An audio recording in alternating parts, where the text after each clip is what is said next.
Perkenalkan, nama saya Harisal Mukmin dari IPS 3. Di sini saya akan melaporkan tentang hasil KKL. Yang dimana yang pertama yaitu kami observasi ke daerah Batu Kapur Situbondo. Nah, dimana Batu Kapur ini merupakan suatu gunung yang berbentuk gunung. Di sini Batu Kapur ini merupakan suatu industri atau pariwisata. Tapi industri ini merupakan industri yang ilegal karena tidak mendapat surat atau tidak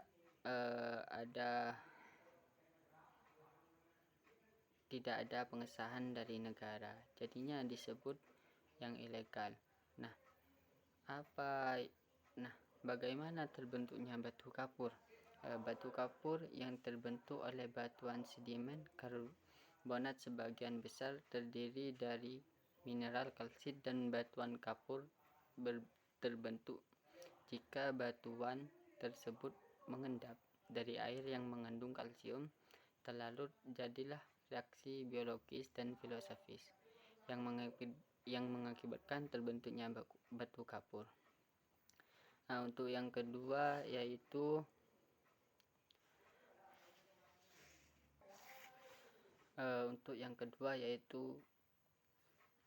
Waduk Bajul Mati. Waduk Bajul Mati ini adalah sebuah waduk yang terletak di perbatasan antara Kabupaten Situbondo dan Kabupaten Banyuwangi di Provinsi Jawa Timur, Indonesia. Waduk yang terletak di antara Gunung Baluran dan Pegunungan Ijen yang dibentuk dengan cara membendung Sungai Bajul Mati. Luas daerah tangkapan DTA. Untuk sejarah Waduk Bajul Mati ini yaitu pada tahun 1980 pemerintah Indonesia telah mulai melakukan survei untuk menentukan lokasi pembangunan waduk ini, dan 4 tahun kemudian pemerintah mulai melakukan studi kelayakan pembangunan waduk ini. Pada tahun 2004 pemerintah mulai melakukan analisis mengenai dampak lingkungan dan dampak sosial ekonomi tersebut.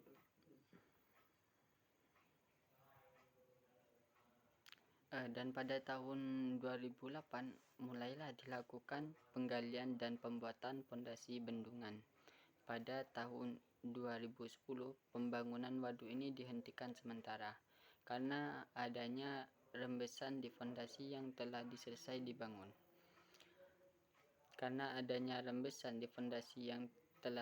dibangun. Sehingga desain fondasi perlu direvisi terlebih dahulu. Setahun kemudian pembangunan waduk ini kembali dilanjutkan dan akhirnya dapat diselesaikan pada tahun 2015.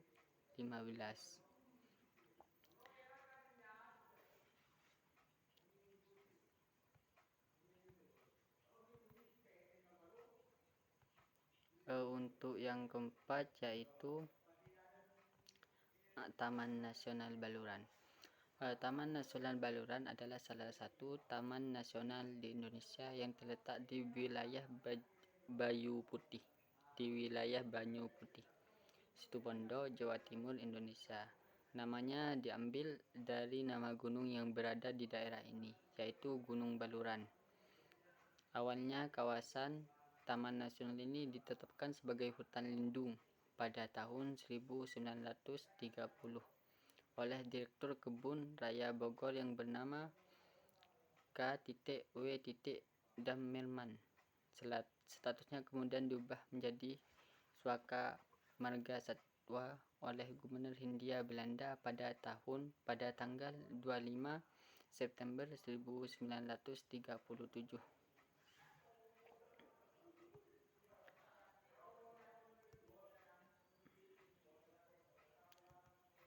Sejarah untuk ini yaitu sebelum tahun 1928 seorang pemburu kebangsaan Belanda yang memiliki daerah konsesi perkebunan di Labuhan Merak dan Gunung Mesigit.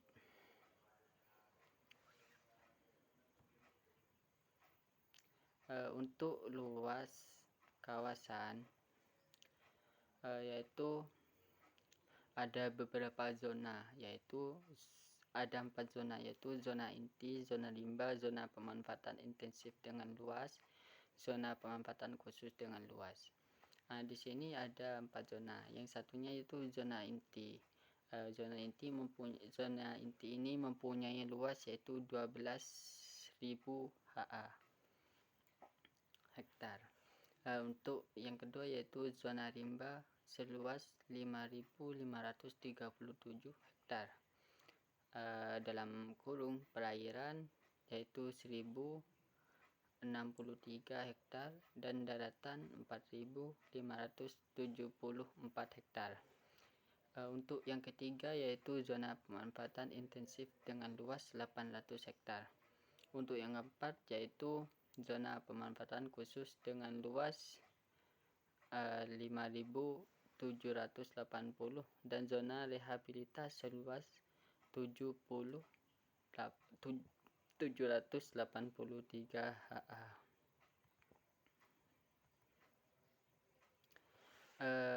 Taman nasional ini memiliki sekitar 440 jenis tumbuhan dan antaranya merupakan tumbuhan asli yang khas dan mampu beradaptasi dalam kondisi yang sangat kering.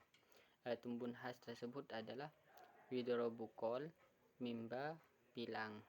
Tumbuhan lainnya antara lain asam jawa, gadung, kemiri, gembang, api-api, kendal, salam, kepuh.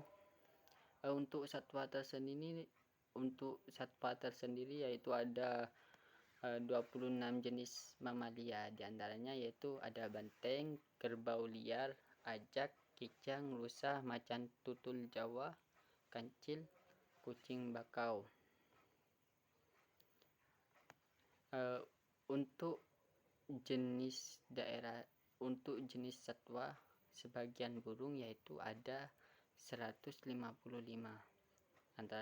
antara lain layang-layang api, tuhu Asia, burung merak, ayam hutan merah, kangkareng, rangkong, bangau tongtong, ayam hutan hijau, elang ular bido, elang brontok.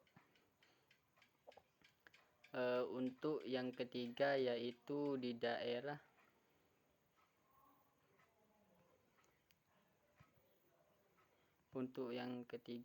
Selat Bali dan GWT. Selat Bali adalah selat yang memisahkan antara Pulau Jawa di sebelah timur dengan Pulau Bali di sebelah barat. Selat Bali dihubungkan dengan layangan kapal feri dengan pelabuhan Gilimanuk di Bali dan pelabuhan Ketapang di Jawa. Dalam jangka panjang, saat ini rencananya akan dibangun jembatan yang menghubungkan kedua pulau tersebut. Ada beberapa pelabuhan, yaitu Pelabuhan Ketapang, Pelabuhan Gilimanuk, Pelabuhan Marina Banyuwangi.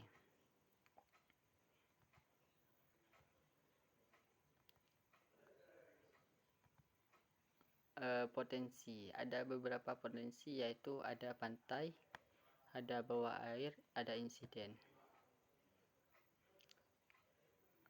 Bawah air ini yaitu Selat Bali memiliki pemandangan bawah air yang cukup indah karena itu terdapat titik-titik di mana pemandangan tersebut bisa dinikmati seperti di Bangsri Underwater. Yang ketiga yaitu insiden. Di wilayah ini pernah beberapa kali terjadi insiden kapal karang atau tenggelam seperti kapal Kaltimas 3 pada 19 April 1994. Mungkin cuma itu yang dapat saya sampaikan. Mungkin ada tutur kata yang kurang mengenankan atau yang salah, mohon dimaafkan.